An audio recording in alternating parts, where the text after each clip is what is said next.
I didn't want to go back. I said, I really felt like the Lord wants me to stay. Because it says in the Word, and God really convicted me. It said, if you want to follow me, you must deny yourself, pick up your cross, and follow me. And you must, what does it say? If your love for your father and mother is greater than me, you're not worthy of me. And that really convicted me. So I said, you know what, God, I'm staying in Turkey. And I quit my job. I called my boss. I said, I have to quit my job. God is calling me to serve here. And so he did the same. And so then after that, I told my pastor and everything. So I told everyone, my parents, like my dad, I told him that I wouldn't come back. And everyone was in shock. And so it was not cool. Looking back at it now, it was kind of like a radical decision. We ended up coming back anyways. I decided to work for 3 months. And then after 3 months, we went for 1 year. And then when I came back, I got the job again, which is like a miracle. Because why would you hire someone like that, you know? It's just like a flight risk, you know? But yeah, that's what they call it. Yeah, like, you know, EVPs and yeah. Did you call back your old employer? Or did he Yeah, call you? well, my friend who was working at that time at that company, he talked to him and said he's coming back. Maybe, you know, you want to consider getting on board again. And so, yeah. Praise God. That's really the It's grace of favor God. Yeah, favor of the Lord. Really? Yeah. Really? Yeah. You must be pretty good at it too, right? I'm learning. There's so much, like, I just didn't have any corporate language at all. But I had to learn everything from scratch. But it was really nice because they taught me everything, and I'm still learning so much. Yeah. Corporate language. Yeah. You guys go to the same church? We kind of used to, but not really at the So you moment. guys all go to different churches now? Yeah. But we see each other Every often. day. Yeah, keep them in my prayers too. What Yeah. church do you guys go to? I'm going to one called Last Days Ministry. I don't know that. That's a new one. It's in Anihanga. Ah. But these brothers are the guys that I used to preach the gospel with. I'm still preaching with them. But before they didn't have church. You know, just ministry in the streets, preaching the gospel. And yeah, but actually the guy that, you know, like kind of like started that was a pastor. He's a pastor. But he never said he was a pastor. Yeah, he just like, no, you're my brothers. I'm your brother. But God said to him it's time to, you know, open a church. And yeah, he started doing, yeah, he started preaching in the church too. But he's still going to the streets too. So I'm going there, yeah. But before we used to go to the same church. Merengue Bay Church. Faith Point Church, we go every month too. Yeah. We love that church too. You know Pastor James? Yeah, we love Pastor James. That is a nice guy. Yes, we love him. Yeah. Yes. Really, he was like praying for us. Very supportive. Very supportive. Yeah, yeah, really. Like we love him. Yeah. So what church do you go to? Do you go to the same church that you went to before? Yeah, I'll show you well, one day. when I came back, I decided to You go don't back know to that him church. yet. A lot has You don't changed, know like the him pastor yet. left, I all will of that show you changed. some So after. I was kind of looking for a different church, kind of still am, at like a home church kind of He's thing. a person But I've been that kind of takes care of the visiting people. churches here and there. It's called Merengue Bay Church in Merengue Bay. Yeah. Party. Far. I mean, I live out west, so it's like maybe 20 But minutes. you work here? Yeah. I mean, yeah, I don't know. I'm just figuring it out. It's We kind are of. talking about James. I can work remotely, but he wants me to come in daily. So I leave here before the traffic. But I need to come to office to collab, and yeah, it's really far. It's like 30 minutes. One day, Joey. No, it's here, 7 minutes in Flatbush. Yeah, That's crazy. yeah, it's far. I would not want to come to Flatbush. No, but I'm skipping traffic, so we're working it out. It's like 30-minute drive, so it's working out for now. It's good. Let's hear a story. Okay, so I try to keep the story short. Yeah, so born and raised in the Netherlands, and I was born in a city called Maastricht. I don't know if you guys know it. It's on the border of Belgium, and my parents, growing up, I grew up in a very broken family. My parents, they were both like not believers in God or anything, not even Muslim, more atheist kind of. But my parents were fighting a lot with each other during the time, and so I have one older brother. We grew up just in a place of a lot of violence. My dad had a lot of stress and he was drinking alcohol. My mom, she was a psychologist, but she was almost never home. And growing up, like our, discipline was very violent. So, I mean, when I mean violent, it's a lot of things happened where if I was a bad boy, they would literally drag me across the room, and like both of them like holding my head open and pouring out pepper, like I was choking on pepper in my mouth, and so I was like crying with like this pepper in my throat, and then they throw me in the room and they lock me up. And so it was very abusive, where I'm still a child. I don't know like what real love looks like. But I had a lot of rejection from my parents. My dad went along with it most of the time because of my mother. But like, for example, I was driving from high school one day, from school. I was still a boy. And I had an argument with my mom, and she would literally pull over in the middle of the highway and kick me out of the door and drive away. And I was walking down the motorway like crying, literally like where's my mother? Another lady pulled up, saw me crying. She says, come in the car with me, until my mom actually made a U-turn and came back to pick me up. So very abusive, very violent, and my parents were kind of going through a divorce at this time. My dad didn't really want to. I remember him asking me, go to your mom and see if we can work this out, kind of thing, but she was just not willing. On her birthday, she went and left us. She just went away. And when it was my birthday or my brother's birthday, she would not be there. And so we were really longing for love, like parents' love.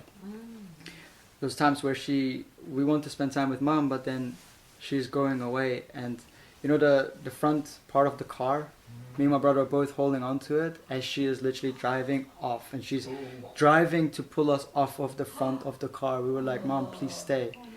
And so when she was coming home from nighttime around 12 or 1 in the morning, when we heard the keys go into the door to open it, me and my brother like running downstairs, Mom, and we just give her a hug, because we were just like, we're kids. So that was, that was just the kind of love that we got from her. She was a psychologist, so she knew how to manipulate a lot. And we had an argument, and she was trying to quiet me. And so I was still a boy, and she's telling me, I have cancer, I'm going to die, just to shut me up. And I started bursting out in tears, like, my mom is going to die. And it was just psychologically and physically just very abusive, where, she would just hit like a broom, like a stick broom on my back and break it. And I was like bleeding. I had, like scratches and all of that. And so she was out of the house a lot. My parents were decided to have a divorce during that time. And then, of course, me and my brother were fighting a lot. It was just not a night where we just had a peaceful night, like a family night at home kind of thing. So very dysfunctional. And then I remember a family friend come over one day, and she asked me to go with her to the bathroom. And what she did is she asked me to sit down, and she turned off the lights. She put literally like candles all around me, and she turned them on one by one, and she started chanting over me. Yeah. So she performed witchcraft over me, which I didn't know at that time. I thought we were just playing, in the dark. And so things started to get really dark really quickly, where I just started seeing dark figures. I remember sleeping in the room, and in front of me was a mirror, and I saw a tall person looking in my eyes and waving at me. It was just creepy. And so this was the kind of normal stuff for me. Like I would literally look underneath my blankets, and I would see eyes. Yeah, it's freaky. And I started to get really addicted to horror movies. And I'm still around maybe like 7, 8, 9-year-old at this moment. And I'm growing up in this very messed up way, that I just also had a lot of anger inside of me, a lot of hurt, a lot of rejection and pain. And I was just, like broken. And I remember thinking, you know, what happens to me when I die? You know, because I wanted life to be finished. I was so hurt. Like, what happens to me when I die? I ran up to my dad. I said, what happens to me when I die? He said, there is nothing. If you're dead, you're just dead. And as a little child going through this kind of stuff, I was looking for hope. But there was none for me at that time. So, parents divorced. My dad, he left the country. He came to New Zealand. And my mom, she's never home. I'm around, you know, maybe, 12 years old growing up now, where I got introduced to smoking weed. And I started smoking a lot of marijuana. My friends were older than me, but this was the only way where I could really forget about my pain. So I started smoking weed, and I started to learn how to steal. I had a friend of mine, and he took me to his uncle's house, and he took me to the basement. And as we were walking down the basement, there was a table in the room with a few couches all around it, and there was literally drugs all over the table with some weighing scales. And he was teaching us how to weigh the drugs and put it in bags, or to pre-roll the drugs so that we can then sell it. So I started to learn this when I was 14 years old. And this became kind of like something that we used to do on a regular basis, where I eventually started to sell drugs myself. And Maastricht, the city where I used to grow up with, is very central for marijuana and selling, because the Netherlands, it's legal to have weed. Prostitution and drugs is legalized. So if people know Amsterdam, the red light districts and all of that. So we started getting involved into that business, where we started to sell drugs to foreigners, people from France, because they can't buy it. So they come to the street corners and we sell it to them. And I had this demonic influence in my life. I had this lack of love growing up, this abuse that caused me to be very aggressive. I was always into fight sports, so I wanted to learn how to fight, and I did Aikido, I did Taekwondo, because I was really into those kind of fight sports. And then I used to get into a lot of fights at high school and outside of school. And so during school, I just was very dysfunctional. I would just get into fights with people because of anger, because of pain, because someone annoyed me. And I started to really enjoy that. I started to get some kind of joy out of doing wrong. And so I got into a lot of fights with the wrong kind of people. For example, we had a rapper, he's got this music video. All of my friends are in this music video, but I had a problem with this rapper because I got into a fight with some people after a club. And clubs in New Zealand are 16 plus, by the way. You can go drinking and go to an actual club that is for 16-year-olds, 12-year-olds, my bad. 12-year-old, 12 to 18. Yeah, not 16.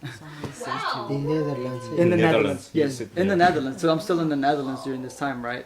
So we used to go to this club, 12 years old and like getting into fights, and we were like acting like adults, All my friends were dysfunctional and from the same broken families. So we became family. If you don't have my back on the streets, I won't have your back anywhere, like we cut each other off. So it was a really, like, code was so important where I'm from. If I get into a fight and you don't back me, you're cut off, or we will find you and we will beat you up. Like, that was really the street culture growing up in the Netherlands. So my friend got into a fight with someone, and I was with 5 other guys, and so all of a sudden the fight started to break out, and we had like literally 10-20 people all around us, and all of our friends were just frozen because they were just terrified. The first time you get into actual physical fight, cognitive dissonance, I figured it out now. You just freeze. You don't know what to do. But once you do it enough, it becomes normalized, and you will be able to actually start functioning in that area and doing what is really wrong. My friend got into a fight, and I stepped in because there was 20 people around him. And the way I stepped in, the person hit his head on the ground and started bleeding. He had a hole in his head. He was the brother of the rapper. And so this rapper, he started to plan how to literally kill me. So they have a boat called Mississippi in the Netherlands. There's a drug house on a boat. And they were literally planning, and I heard this from my brother, They were literally planning to tie me up on a chair and to torture me, and then kill me and chuck me in the ocean, because there's a massive like lake there. And so they ended up not doing that because they knew my brother, like, was my brother. And at the time, my brother was connected with his best friend, and his dad is from the mafia. They know he's got AK-47s and a whole drug plantage business going on. So this guy is like a whole different level. And my brother, he was kind of like, he's a short fella, but people were feared him because my brother was always involved with like handling with weapons, like guns and knives, and so he was always interested in wanting to get guns from Belgium, and so he used to use guns on the streets, and so people used to fear him because that is the reason why. I turned 15 years old and my brother gave me a gun for my birthday, and so now I'm carrying guns on the streets and knives because I just wanted people to fear me. I was lacking that kind of, I was so empty inside of me. I wanted people to fear me, and I looked up to criminals. I looked up to people. I used to watch movies like Scarface. I don't know if you guys know it. Goodfellas. I was so in love with it. I would play them all over again, and I believe that was very demonic, because I was really drawn to that life. I had friends in high school that said my dream is to be in prison, because he's from Armenia, because then he felt like someone is actually looking after him, you know. So this kind of friends, and things started to get really bad, where I started to burn people's houses on fire. I used to find out if I had a problem with someone, find out where they lived, and go with 50 to 100 people to their homes, and literally drag them out of their houses and make them tell them on where the other friends lived, and we would literally pull up to all their friends' houses and to warn them, you know. So it became a big deal where, you know, my desire was becoming a reality, where I just really wanted to be feared. I had people message me back, apologizing, please, I'm sorry, don't, you know, like this kind of stuff. And even though I was intentionally in the wrong, it was such a bad scene where when I was by myself in the streets, they used to come and chase me down, and I had to run away. And then when I got away, I found out where they lived, and then they apologized to me, and then they would never do anything like that to me again. It was just a demonic power, you know. And so, yes, we started doing this kind of stuff. Sometimes I used to go back to home, and I'm like around 16 years old at this time. No, not 16, still 15 years old. And we invited all our friends at our homes, and my mom, she became very terrified, and she started to call the police on us. And we locked the doors up in our homes, but the police, they kicked in the door, literally broke in the door and like arrested us, you know. I would get into so much trouble with the police. I can't even count the amount of times I had cop chases. Like literally, I had to run away and be in hiding all night because the sirens are going all around me, like wanting to arrest me and my friends. And some of my friends, they actually got arrested as well when we were in hiding places and things like that. So, yeah. So a lot of this kind of stuff was happening.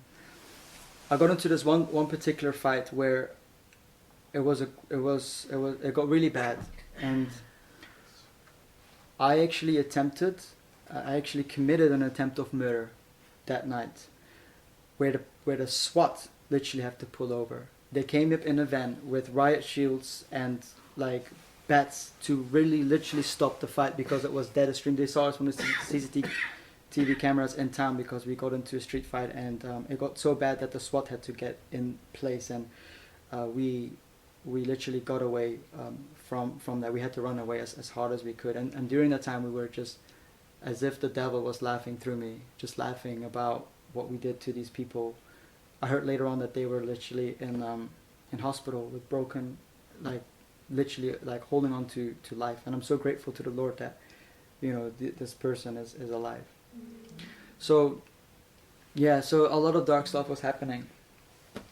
And this gun that my brother gave me got me into a lot of trouble, where the police was chasing me because they saw me carrying a bag which the gun was in, and I had to run away from the police. And this was in Belgium during that time.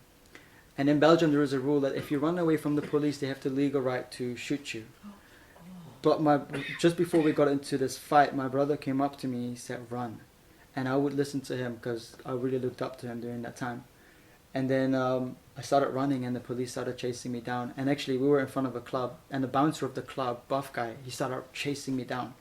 He pulled me on the ground, and I still have a scar on my arm from that day, where he pulled me on the ground, and my arm just hit the ground, and I started bleeding. And I got back up, bouncer is down, and I started running for my life. And I knew if I get caught with this bag, where the gun is in, I will probably go to prison. I threw it away as far as I could, and the police pulled over and arrested me. This was the first time I actually got arrested. And so, they didn't have evidence on me, so they let me go eventually. Yeah, which is like, again, crazy. A lot of my friends, they got into prison, or they got shot, dead literally over drug deals, 3 bullets in them. Even till this very day today, I've got friends messaging me, how are you doing? And they're like, I just came out of prison, for stabbing someone, and so I got pictures with these guys, So yeah, long story short, this was my life in the Netherlands. My dad, he was over to New Zealand, and so I committed a crime, and my friends knew that my dad lived in New Zealand, and they were telling me leave the country because the way we're going right now, we're gonna get caught. We're gonna go really bad. And so my friend, he went to the police station and took upon himself a crime that I had committed. Wow. And I said, don't do that. He ended up spending time, doing time, and I had no other choice but to leave the country because he would have done that in vain. And isn't that a beautiful picture of Jesus? Yeah. So I had no other choice. I didn't want to come to New Zealand. All in an island where I've never heard of it. New Zealand is actually called, it's called after Zeeland in the Netherlands. So New Zealand is a New Zealand. It is. Yeah, and It is. which I didn't know. I had to look it up, and I found out New Zealand. Okay, there must be a lot of Dutch people here too. It's not. And I came here, and all of a sudden I was all by myself. But my dad's family moved here, and the reason why my dad left, he wanted to look after his own mental health. The day my dad left the Netherlands, I was a 16-year-old boy, and I bought him flowers, these flowers that he liked, and my dad left to keep himself sane because his life was so bad after the divorce. He lost his business, his car, his wife, and so I knocked on the door. I gave my dad these flowers, and he just fell down and just started crying. He had to leave his son, even though he's doing it for, a better cause, to provide a future for us one day. So I came over to the Netherlands, to New Zealand, and my dad was very happy. And he came to New Zealand to be looked after his family, who came from Iran to New Zealand to settle down. And I remember I was going to high school. I went to Mags. And I remember coming out of high school. Mount Albert Grammar School? Yeah. Yeah. So I got into some trouble there as well. Stepped out of a lot of people. They were not ready for me. They were not ready for my reaction. We had these people, they were called the MAs. There were 16 of them, and they were throwing apples at people. One of them hit my leg. I was so furious, and I rocked up to all of them. I said, all of you come fight me. And I'm thinking we're gonna go into a fight right now. And so what happened was that the bell went off. And I'm just sitting there, and then they come up to me. They all come up to me and they start shaking my hand. They said, respect. Smart kids. And I'm like, what do you mean? Come on, New Zealand, you have, if you want to pick a fight, let's take it down, let's fight,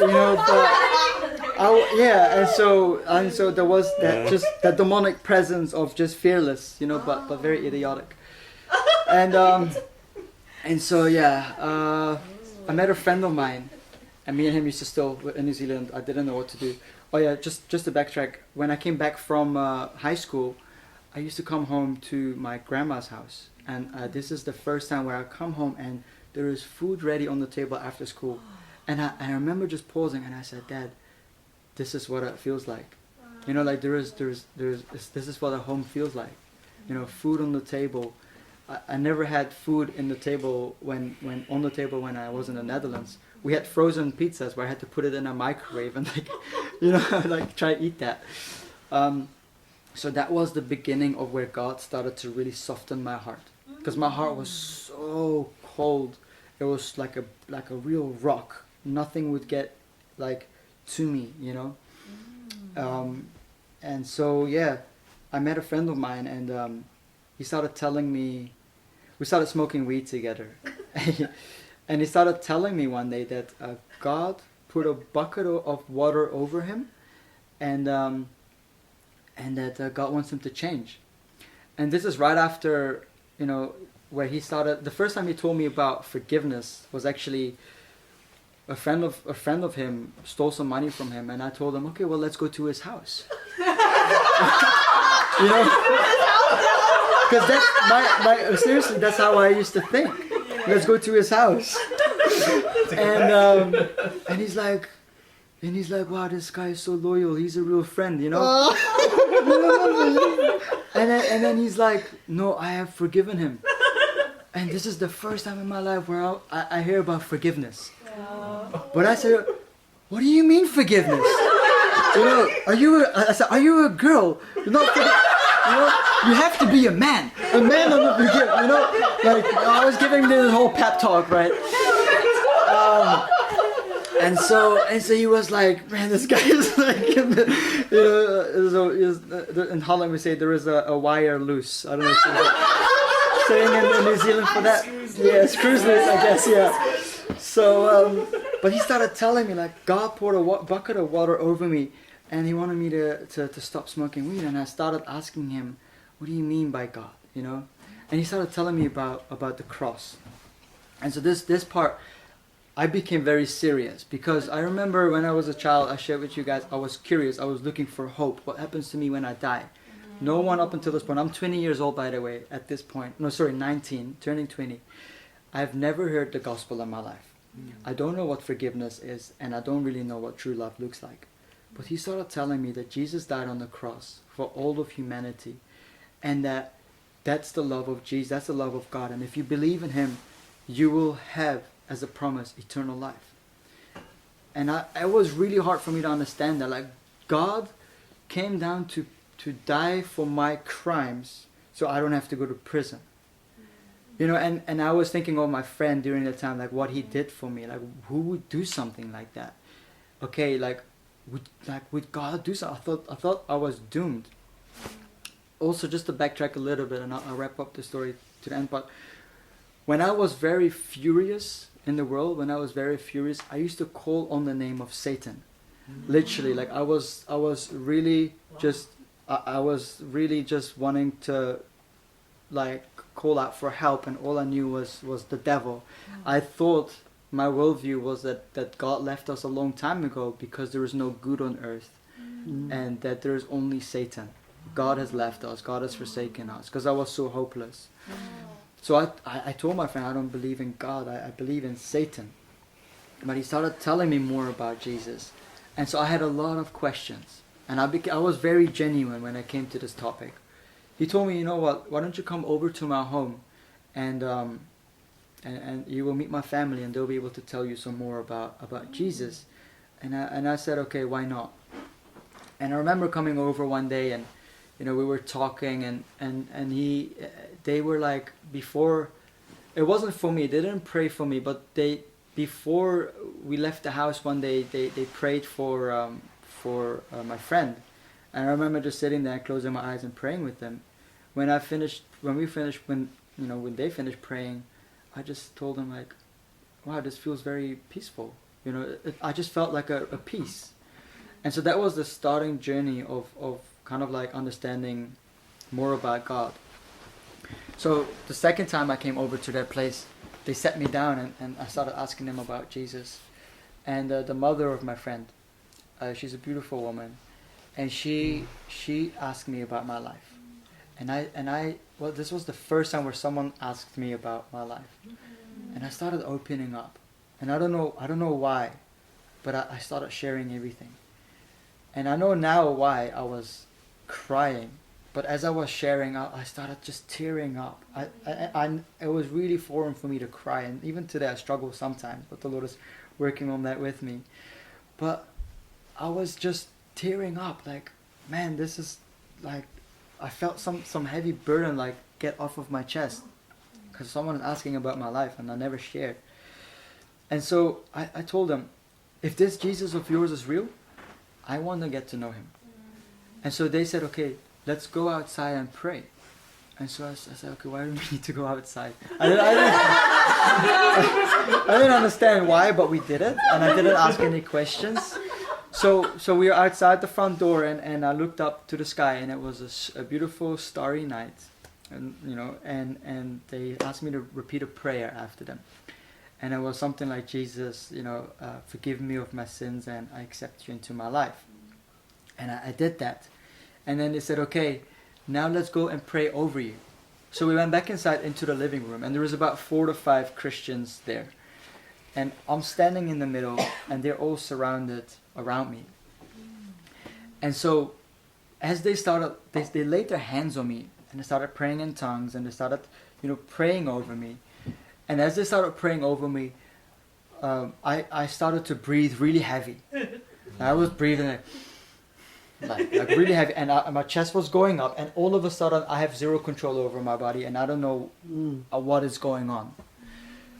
But all of a sudden, like, I started laughing in a very demonic way.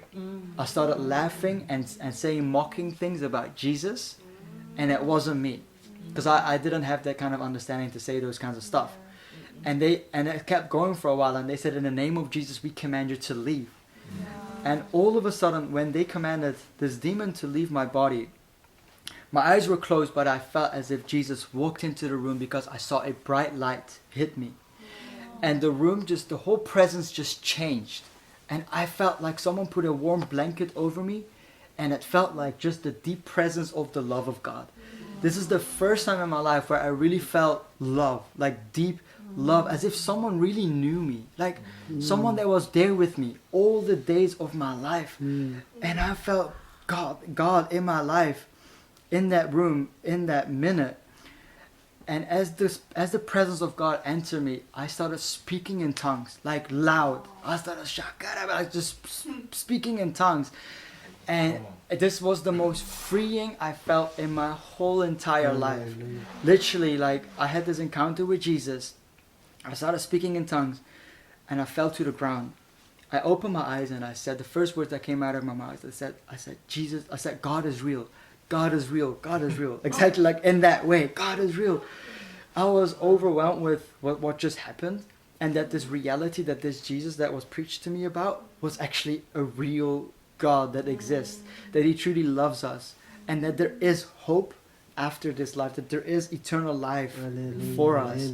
I was overwhelmed with so much joy, and I felt like a new person. Literally, I felt chains break off of me. I felt like a brand new person.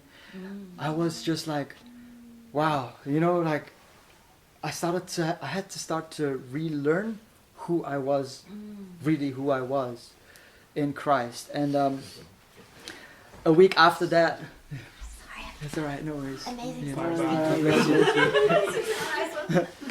A week after that, I got baptized in water, and I started reading the Word. Like I started just really diving into the Word and praying and just spending time with Jesus, and he would just show me amazing things.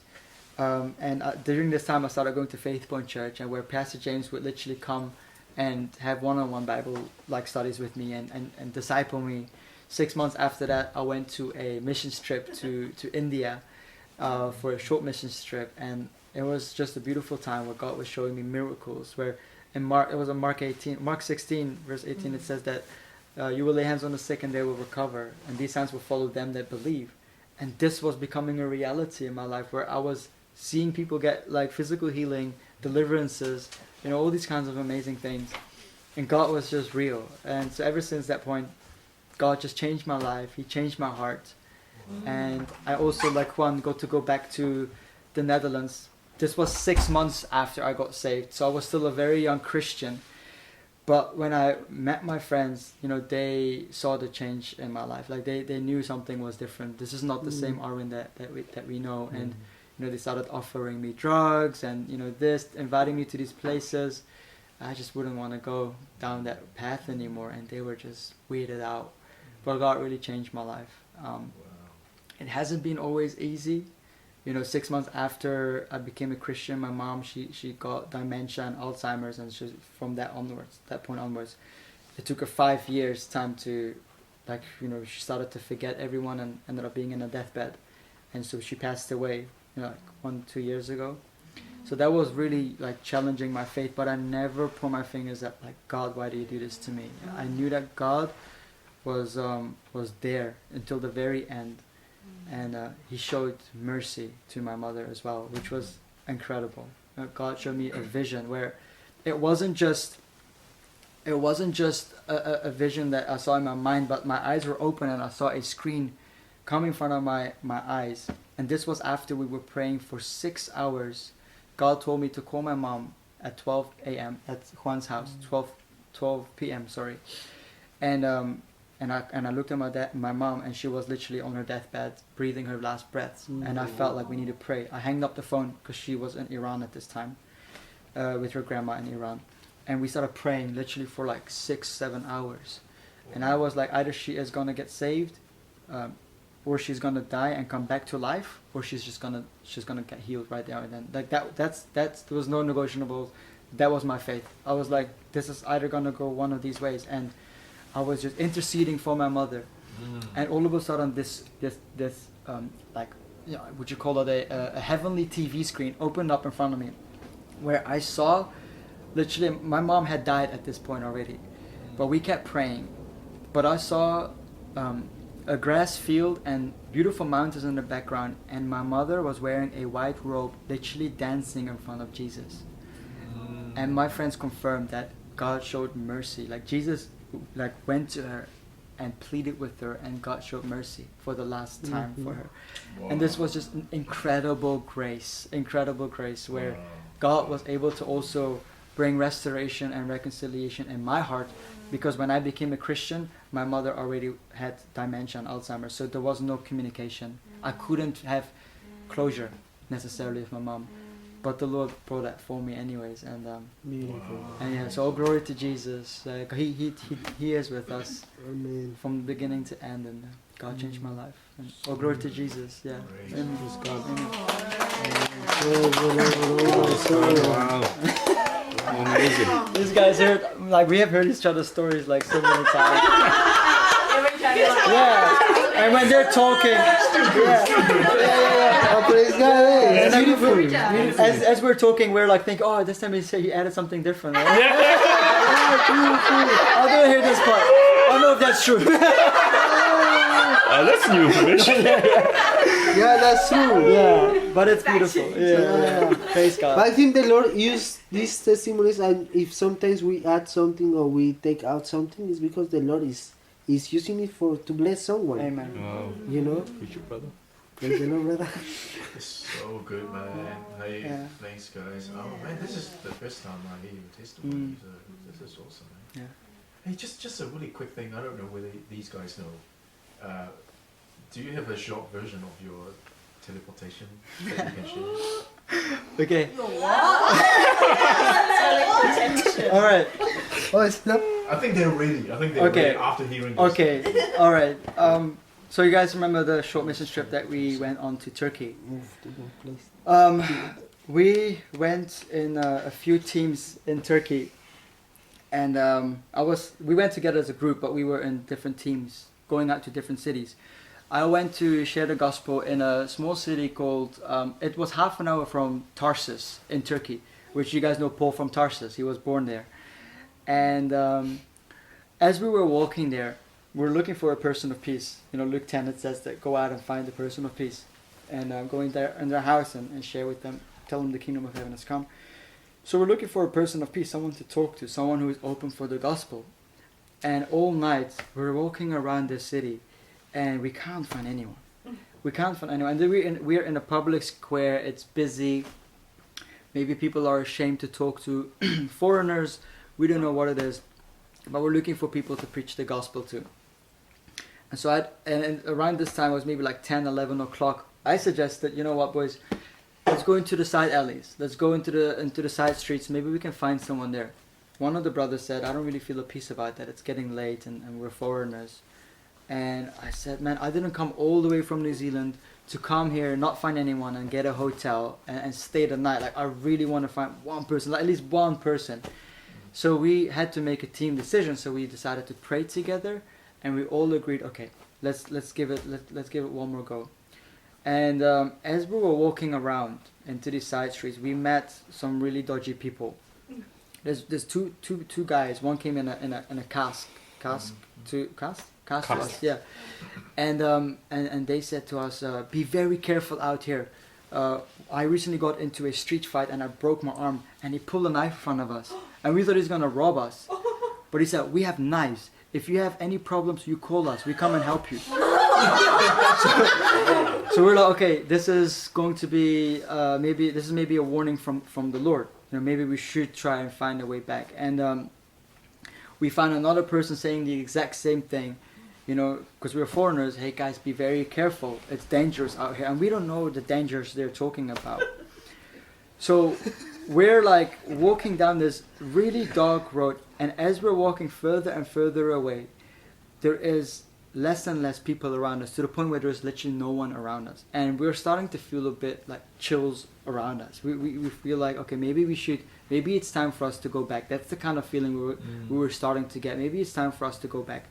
And so we're walking down this road, and there is a corner here where you end up walking into this road. And we turn the corner, and we can see throughout the whole street. It's just a very long street with no one on. And the minute we walk this street, we're literally walking in there for 1 minute. And from 1 minute, in a split second, we were literally in a public square. Like, God took us from one location into a place where it's crowded with people. And we were just like shocked. We were so shocked. Like, okay, what just happened? We looked at each other. We're like, we're not in the same place. Did this just happen? And we were 3 people, so we got 3 eyewitnesses, 3 testaments, and we're asking each other like, well, what just happened? Did this just happen, right? And so we're all confirming like, yeah, this just happened, because we saw that long street in front of us, and now we're not there anymore. So God literally teleported us from one place to the other. And we were in this public square, and there was a bench in the middle there. I have a photo of this. I have a photo of this place. And we were sitting on this bench, and we were just processing, like, man, like, what just happened? And I'm thinking about, I mean, literally, I couldn't think about anything. And then there was this one person who walked past us. He had earphones in. And he said, oh, hey guys. He started the conversation with us. And for a second, we forgot about what just happened, because there is a person of peace that wants to talk to us. You know? Yeah. The guy found you. Yeah, well, we thought, like, maybe God took us here to talk to this person. This must be very important. So we started talking to this person. And, we ended up having a coffee with this guy, and I ended up sharing my testimony with him, and he said that he could relate to me and how he's had a really tough life. And he said, you know what, I want to really introduce you guys to a friend of mine. He's the owner of a barbershop. So we just forgot about what just happened, and we're walking with this guy to the barbershop. And we're walking in this barbershop, and there's a bunch of Arab guys cutting hair. And we're like, wow, this is such a good vibe here. You know, they're all laughing, making jokes. And we started to talk to these people about God and about Jesus. And one of the guys asked me what I do for a living, and I said, I'm a barber. And he says, why don't you come tomorrow and cut hair for us? We want to see what a Westerner cuts hair like. So we made an appointment.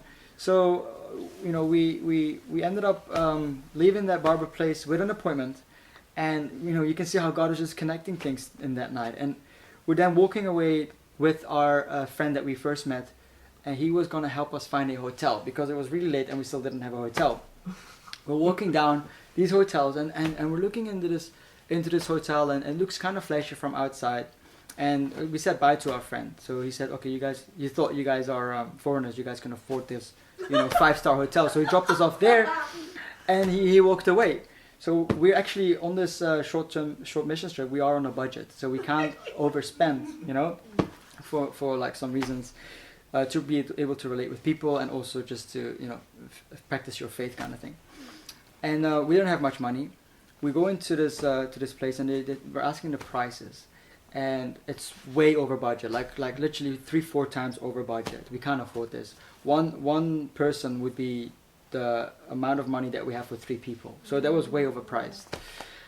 And then there was an Iraqi guy sitting in the back with his nephew or son, and he's having a big meal there, and he's got a belly, he's enjoying his food, and he looks at us foreigners like, hey, come sit with me. So we're okay, you know, maybe this is another person the Lord wants us to minister to. So we're sitting with this guy, and he asked me where I'm from, and I said, oh, I'm from Iran. He's like, oh, I am Iraqi, you're like my son, I speak Farsi. He starts speaking Farsi to me. And it's kind of unusual for an Iraqi guy to speak Farsi. And we started talking. He says, you are my son, you are my son. Are you staying here tonight? I said, no, it's too expensive. He says, Arkadash. He gets this guy from the counter to come, the owner of the, not the owner, one of the guys that works at the hotel. He said, Arkadash, come. And he's like, says something in Turkish with him, you know, saying some things. And then the guy walked away and he's like, okay, done. You guys stay here tonight on me, no problem. He paid for the whole hotel. Like, he literally paid for all 3 of us to stay the night in this hotel with all you can eat breakfast. You know, like, we were just like, what is going on tonight? Like, God is just blessing us, you know. We went to our room that night, and it's a pretty nice room, and we're just sitting on the ground in a circle, and we're just like, what happened tonight? We opened the Word, and the Lord is just taking us to the scriptures where Philip was called by the Lord to go into the desert to meet this eunuch, and the eunuch was reading the passages of Isaiah, and Philip, you know, Philip went up to Isaiah, to the eunuch, saying, the Ethiopian eunuch, what are you reading? He's reading, I'm reading the scrolls from Isaiah, but I don't understand it. How can I understand if I don't have an interpreter?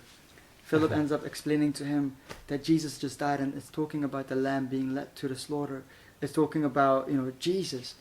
And they're walking past some water, and the eunuch says, what holds me back from being baptized right now?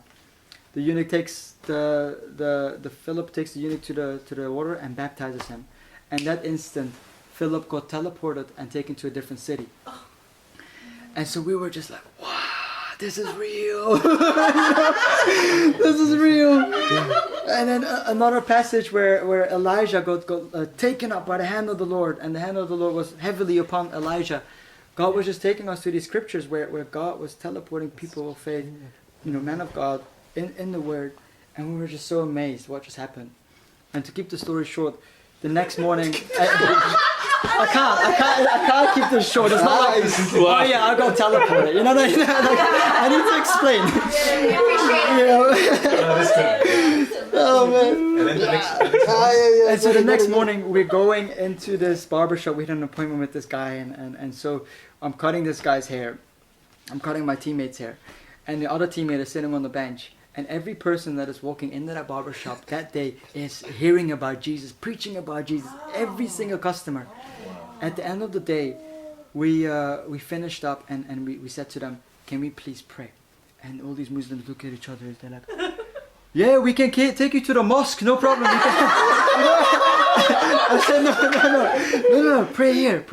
And they look so confused. I was, okay, yeah, pray, okay, pray. So we close our eyes and they're looking at us like this. And we're like, I'm like, what's, you know, I'm looking at these guys and they're staring, and I'm like, okay, I'm praying. And we're praying, blessing the barbershop. And these guys were so appreciative of our prayer. And they just gave us big hugs. And they just said, thank you so much for coming today. And the gospel was preached in that place. The Lord was able to sow some seeds in a city half an hour from Tarsus. And God just did whatever He needed to do that day, which was just incredible. Really, a miracle of God No one can take credit for this. We're not some righteous people. Like it was all the Lord. Amen, brother. You know, it was Hallelujah. literally there's no stirring up the faith and praying in tongues and the Lord will. No, just God decided. Yeah, amen. You know, we go by faith and the Lord does the Hallelujah. rest. Really, and it was just beautiful, like mind blowing They experience. they check the place though the same day. Yeah, so we wanted to really confirm whether this really happened to us or not, whether we were just delusional or not. So we walked back to that same city, to that same place where we got walking down that street where we got teleported. We walked down the street, we turned the corner, and there is just a long, long road, and we were just walking and walking and walking, and there is no public square that came up. We went to check again, and it was just no way that, you know, like we really. Yeah, we were just blown away by it. Yeah, Hallelujah. yeah, crazy story. Wow. Wow. Yeah, all glory to Jesus. Yeah, yeah. Glory and honor to Jesus.